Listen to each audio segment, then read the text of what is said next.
Good morning, my name is Sage Park, and I need to tell you Arif's story. Arif was just 15 years old when he decided to leave home in Afghanistan to travel to Indonesia by himself. He borrowed and paid $7,000 to smugglers to put him on a boat to Jakarta. And on the southern coast of Indonesia, he boarded a second boat that he hoped to reach his final destination, Australia. The 700-mile, 15-day journey by boat between Indonesia and Australia is extremely dangerous, lacking sufficient navigational equipment, fuel, or food. On the seventh day, a passing cargo boat spotted their ship, and all the passengers, including Arif, were handed over to the Indonesian police.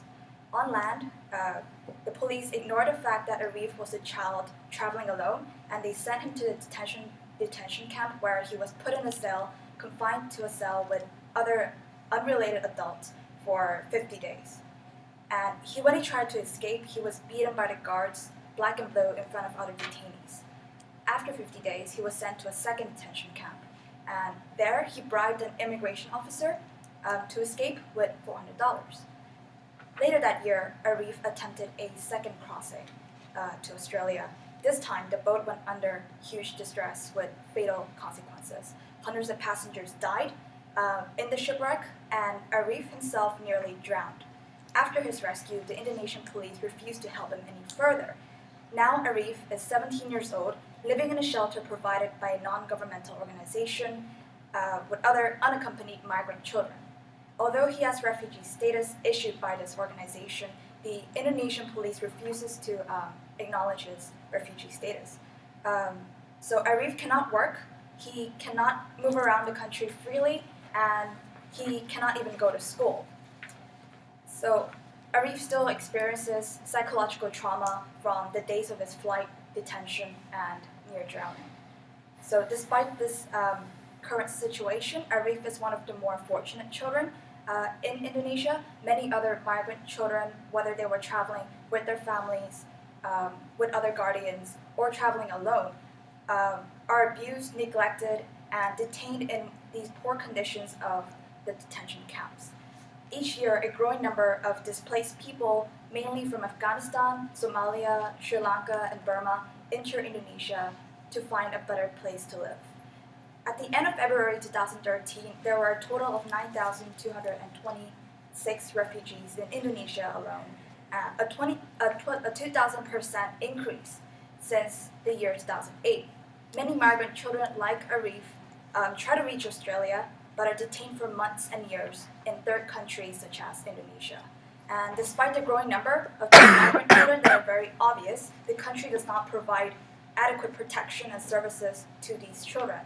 Given these circumstances, it is to us no big surprise that refugees would choose to take boat crossings to Australia regardless of the risks posed by these journeys. While Indonesia does have the right and control over its immigration system, they must do so in a way that does not violate children's rights. Indonesia must prioritize children's rights above immigration enforcement so that these children receive appropriate protection and care.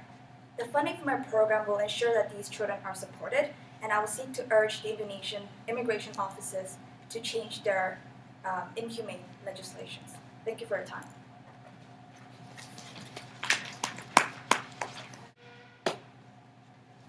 Hi everyone, I'm Nathan, and I'm here today to talk to you about charcoal. So, every year, we emit more than 9 billion metric tons of carbon dioxide in the atmosphere.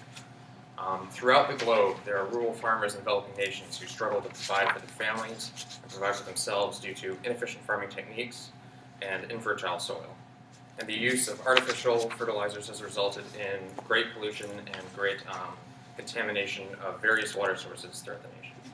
Now, you might be wondering, what do all these issues have in common? Why am I telling you all these issues? Well, they're all global. They're all globally relevant, they're all environmental, and they all must be addressed to ensure the sustainability of the world. But what truly binds all of these issues together is their solution. Because there's one material that can work to address all these issues. It can work to address global warming, it can work to address contamination, it can work to address soil infertility. And that material is biochar. So biochar is what it sounds like. It's biological charcoal. It's charcoal that's created through the burning of agricultural waste materials. And biochar can be produced very, very cheaply. just through an empty oil drum or a few empty paint cans, you or I could also produce biochar. So biochar has existed for over 3,000 years. It's a material that was first used in the Amazon, in which people would take this charcoal and place it into the soil. And through that, it actually worked to absorb fertilizers and materials and nutrients, store water, and help promote plant growth within the area. So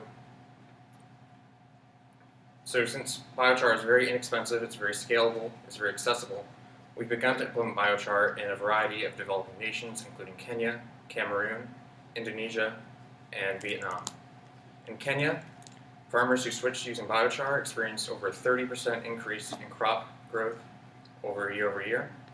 And in the Amazon, ironically enough, where biochar was first used over 3,000 years ago, for hundreds of years, farmers have used slash and burn farming, a very inefficient form of farming in which people will burn down an area to clear for farming in hopes that the carbon and the organic materials will get into the soil and work to cultivate the soil.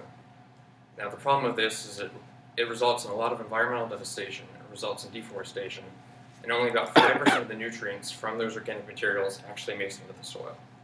Now, if these organic materials were instead used, created, and made into biochar that was then placed in the soil, over 50% of the carbon could make it into the soil from those organic materials. So we've addressed how it can benefit agriculturally, but what about with carbon emissions? So over the past decade, we've made a lot of strides in clean renewable energy through wind, solar, nuclear sources. Now, all of these things have helped to decrease carbon emissions, but none of them have worked to address carbon that's already in the atmosphere and will remain in the atmosphere for hundreds of years to come. And the only economical way to address carbon that's already in the atmosphere is biochar, because biochar is a carbon negative material, and that for every pound of biochar we produce and we put in the earth, we are removing 3 pounds of carbon dioxide from the atmosphere. Now, on face value, this might not seem like much, but if globally we tried to incorporate biochar in a variety of developing nations, as well as in organic and local materials, we could work to use biochar to take over 1 billion metric tons of carbon dioxide out of the atmosphere each year. So global warming, the global food crisis, soil infertility, they might seem like enormous issues, but the answer is right below our feet. And if we really invest in biochar and work to spread its use in a variety of developing countries, we can leave the next generation with a cleaner and more renewable world. Thank you.